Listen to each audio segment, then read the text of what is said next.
StoreTalk, c'est le podcast qui vous donne les clés pour comprendre vos données. Cloud hybride, FSO, enjeux cyber, des experts décryptent les bonnes pratiques pour sécuriser l'informatique de votre entreprise. StoreTalk, un format proposé par StoreData. Épisode 11. Qui vous a dit que le système d'information était compliqué ? Bonjour à tous les deux et surtout bienvenue dans StoreTalk, le podcast de StoreData. Alors dans cet épisode, on va parler du Full Stack Observability, le fameux FSO. Et puis pour m'accompagner dans cet épisode, je suis en compagnie de Patrick Dufour. Bonjour Patrick. Bonjour. Alors Patrick, toi tu es directeur stratégie alliance chez StoreData. Tu vas nous expliquer juste après le fondement même de StoreData. Et puis je suis accompagné également de Eric Salviac de chez Cisco. Bonjour Eric. Bonjour. Toi tu es Business Value Senior Consultant. Qu'est-ce que c'est un Business Value Senior Consultant ? Alors c'est une personne qui va faire le lien entre la technologie et les clients, ouais, et qui va focaliser son attention sur les cas d'usage, les fameux use cases, qu'est-ce qu'on peut faire avec la technologie, et qui va en définir la valeur. Donc la valeur pour le client, c'est tout simplement bien utiliser la technologie, lui donner un sens métier et servir la finalité de l'entreprise qui est le business. D'où le lien avec StoreData. Et toi Patrick, puisque finalement tu peux nous présenter en 2-3 mots qu'est-ce que StoreData et pourquoi ce lien avec Cisco ? Alors, StoreData fournit des solutions d'infrastructure, des systèmes d'information depuis une trentaine d'années, ouais, et on choisit les solutions qui correspondent aux besoins de nos clients. Bon. Donc, on référence notamment des solutions de Cisco. Comme Cisco. Alors, j'ai emprunté un terme, le fameux FSO. Avant de rentrer dans le vif du sujet, à savoir comment s'approprier son FSO en tant qu'utilisateur, commençons peut-être par poser les bases. C'est quoi le FSO ? Et pour cela, revenons un peu en arrière. Comment remontaient les informations avant le FSO, Patrick ? Comme je disais tout à l'heure, on fournit des solutions d'infrastructure et on se rend compte que chacune d'entre elles apporte ses outils de surveillance qui affichent des tableaux de bord pour les clients, mais chacune étant spécifique. À un moment donné, le client se retrouve avec beaucoup d'outils pour surveiller l'ensemble de son système d'information. Et il a une information d'immédiateté, mais pas forcément de ce qui se passe dans la durée, notamment de ce qui s'est passé par le passé. Et donc, une solution type FSO va permettre d'agréger toutes ces informations-là pour en faire des tableaux de bord qui vont permettre d'avoir une vision pour le client de tout ce qu'il y a dans son système d'information et comment ça se passe. Si je comprends bien, c'est à la fois pouvoir prendre du recul, se projeter également en avant en fonction de la donnée, de la data qu'on a récupérée. C'est ça, Eric, on pourrait le résumer à ça ou pas ? Je pense que c'est parfaitement résumé. Je rajouterais juste un élément en fait qui est de dire que il y a des tendances de fond aujourd'hui sur le marché, d'où cette discussion qui consiste à dire qu'il y a une convergence finalement entre ce qui se passe d'un côté dans les infrastructures et ce qui se passe dans les applications.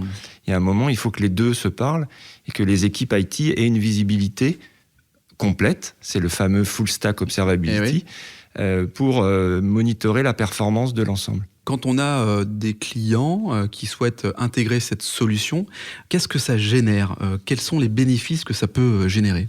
Il y a un vrai travail de préparation en fait. On n'installe pas cette solution-là directement. On commence par regarder les usages que le client fait de son système d'information, de tous les enjeux qui sont à prendre en compte, prendre en compte, de la façon dont c'est traité en matériel, en physique, mais également ce qui se passe dans le cloud, les applications qui tournent dessus. Donc il y a un vrai travail de préparation qui permet après d'installer la solution et de la faire parler comme il se doit pour les besoins du client.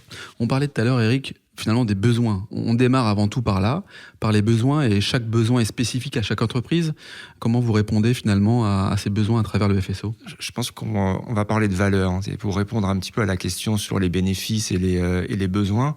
L'idée, c'est évidemment de bien comprendre l'environnement tel que Patrick l'a décrit, mais c'est surtout de définir des nouveaux use cases, des nouveaux façons de faire, des nouvelles façons de répondre à des nouveaux besoins des clients finaux de l'entreprise. Donc juste une petite parenthèse sur un petit complément sur les bénéfices. Quand tu posais la question de savoir finalement quels bénéfices ça rapporte, je crois que les premiers bénéfices qu'on peut souligner sont les bénéfices pour le business de l'entreprise.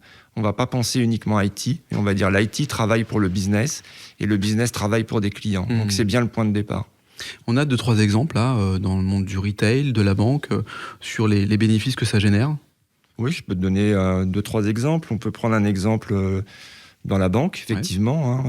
On a tous ici, autour de cette table, les gens qui nous écoutent, des applications sur leur mobile pour voir leur compte, faire des virements, voir un peu l'ensemble des positions sur leur banque. Et quand on va monitorer la performance de cette application. Ça va faire appel à des dizaines, voire des centaines de services. Ça va générer des milliers de transactions. On va aller lire dans des dizaines de bases de données. Et si vous êtes à Paris, en Espagne ou, je sais pas, en Inde, en télétravail par exemple, vous aurez accès en quelques millisecondes à la même application. FSO va vous permettre, va donner cette possibilité de vous connecter, de voir tout ce que vous pouvez faire, de faire toutes les opérations en sécurité et en rapidité. Eric, tu nous as présenté quelques use cases. J'aimerais prendre la question dans l'autre sens. Si une entreprise n'intègre pas cette fameuse FSO, quelles seraient les conséquences à venir ? Oui, c'est une bonne question. Peut-être pour y répondre, je voudrais donner 2-3 éléments de contexte. Inutile de vous dire qu'on sort d'une période un peu perturbée de pandémie. Je vois de quoi tu parles. Tu vois de quoi je parle. Et c'est intéressant parce que, en fait, on s'est rendu compte que on n'est plus dans une transformation digitale, mais une accélération digitale, et qu'entre guillemets, le monde est devenu mobile first. Claire. Juste un seul chiffre, le nombre de téléchargements en 2021.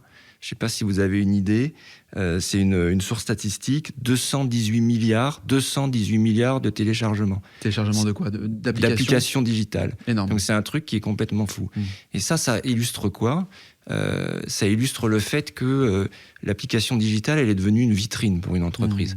Que ce soit une banque, on en parlait tout à l'heure, n'importe quel type d'entreprise, c'est pas Patrick acquiesce.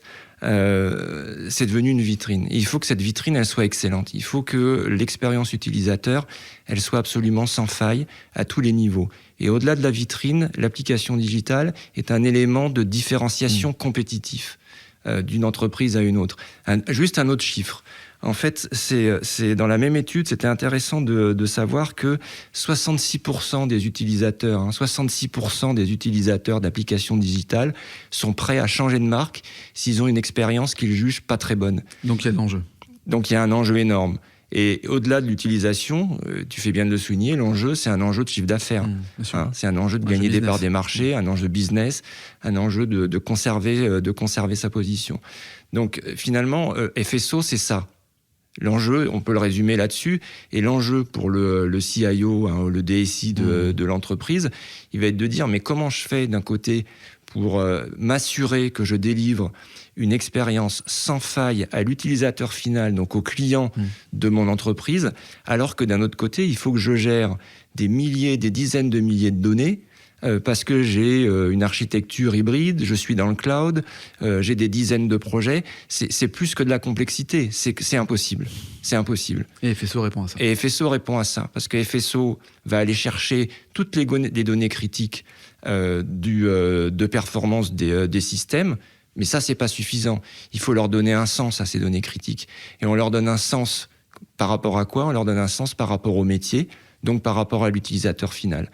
Donc on priorise, on a les bonnes informations pour prendre les bonnes actions de remédiation et donc délivrer la bonne performance qui va répondre aux impératifs du business. Conclusion, il faut un FSO. Conclusion, il faut un FSO, et je pense que c'est plus une option aujourd'hui. La question est plus de savoir si on va le faire, mais quand est-ce qu'on va le faire et comment on va le faire rapidement. Très clair. Alors, on pourrait penser que parfois, changer, un changement, c'est souvent un frein à la vente. J'imagine, Patrick, que dans l'approche que tu as auprès des clients, le changement peut générer un frein.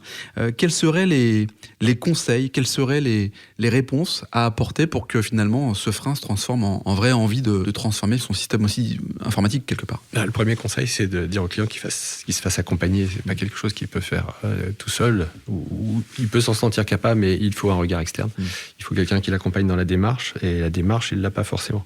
Donc on l'accompagne sur cette partie-là.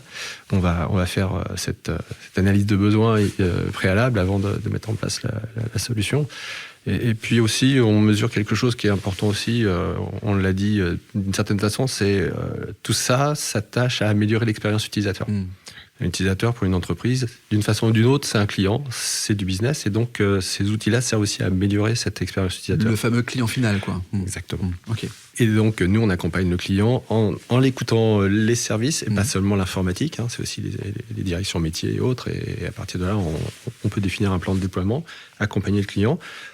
transmettre la compétence pour qu'il soit autonome après sur l'utilisation de l'outil. Hyper important. Hyper important. Eric ? Oui, moi je suis tout à fait d'accord avec Patrick. La raison d'être de notre présence aujourd'hui, elle est là. Elle est que la proposition de valeur qu'on va délivrer aux clients, elle est évidemment dans la solution, dans le software que Cisco va proposer, mais elle est surtout sur la combinaison entre ce que va faire StoreData avec cette solution pour l'implémenter avec succès et livrer un projet clé en main qui apporte de la valeur aux clients. Bon, alors moi je suis DSI, c'est ça, hein. J'imagine que c'est le client idéal, le DSI. J'ai envie de transformer, non ? Il n'y a pas que le DSI qui est concerné ? Il peut y avoir d'autres leviers, effectivement. Ouais, parce qu'on considère que quoi ? Que c'est un projet d'entreprise majeur ? Je pense que c'est effectivement le DSI est un acteur clé, mais Patrick a raison, il y a d'autres acteurs clés dans l'entreprise. Si je prends l'exemple d'une société pour laquelle on travaille qui fait du pari en ligne, le client, ça va être le marketing et ça va être le CEO directement. Okay. Et dans notre histoire de banque tout à l'heure, on va également avoir d'autres personnes qui vont être extrêmement importantes. Je pense qu'il faut toujours avoir en tête cette vue business. L'IT sert le business. Ça, c'est hyper intéressant parce que ça signifie quand même que tout ça se démocratise et que finalement, c'est pas une chasse gardée au DSI, mais qu'au contraire, ça s'ouvre finalement sur des métiers marketing business, quoi, en vrai. C'est tout à fait exact. On pourrait s'étendre des heures en fait sur le sujet et de dire que l'IT n'est plus enfermé dans les murs. Et c'est illustré par aujourd'hui les nouvelles architectures hybrides, cloud public ou autres. L'IT est complètement sorti des murs de l'entreprise et l'IT devient un réel business partner justement pour le métier.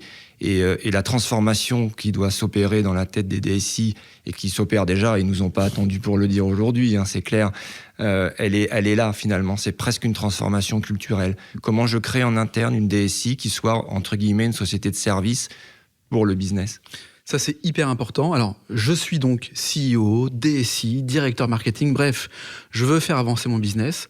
Comment ça se passe entre StoreData et Cisco ? Quel est le mode de fonctionnement pour pouvoir adresser au mieux l'offre qui répond aux besoins ? On travaille bien dans la main. On a une partie du savoir et de la compétence. Cisco en a aussi une grande partie et surtout, elle produit. Et donc, on travaille ensemble sur la détermination de la bonne installation, la bonne implémentation du logiciel. Et on vérifie ensemble que les objectifs du client vont être résolus par une solution type FSO. Et puis j'imagine que la R&D donc, de Cisco permet aussi de faire avancer le projet, Eric. Tout à fait. Et juste pour compléter ce que dit Patrick, je pense qu'il y a une démarche commune commerciale qui va être d'approcher les prospects et les clients pour expliquer dans le détail ce que fait la solution et surtout dans leur contexte, quels bénéfices, quelles valeurs ils peuvent en tirer. Et ensuite, il y a, comme le disait Patrick, la deuxième partie qui est la fameuse implémentation projet. Mais je pense que la vie ne s'arrête pas là. Ce qu'il faut, c'est avoir aussi une bonne conscience que on va suivre le client dans son développement, dans son run, pour reprendre un terme un peu IT, et on va l'accompagner tout au long du développement de l'utilisation pendant 2, 3 ans, 4 ans, voire 5 ans. Est-ce qu'on est obligé d'avoir une dimension un peu prospective ? Est-ce que finalement, cette empreinte écologique qui revient souvent dans les échanges doit être prise en compte aussi sur les serveurs ? Est-ce qu'on doit se projeter aussi quand on est une société comme StoreData ou Cisco sur ces sujets-là ? Aujourd'hui, c'est demandé en permanence.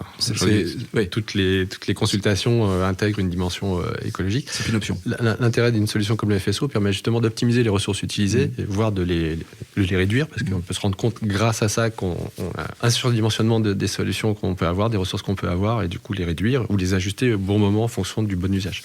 C'est typiquement l'illustration d'un des bénéfices de la solution FSO, qui est effectivement d'adapter, par exemple, les infrastructures, que ce soit des VM ou les infrastructures cloud, aux justes besoins du moment dictés par les applications de l'entreprise. Bon, messieurs, tout ça est très clair. Merci d'avoir participé au podcast Store Talk, un format proposé par StoreData. À bientôt. Merci.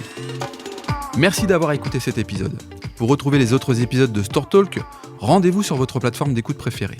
Et si vous souhaitez en savoir plus sur le FSO, vous pouvez à tout moment prendre contact avec un expert sur storevision.storedata.fr. Dans le prochain épisode, nous nous intéresserons au cloud hybride avec notre partenaire NetApp.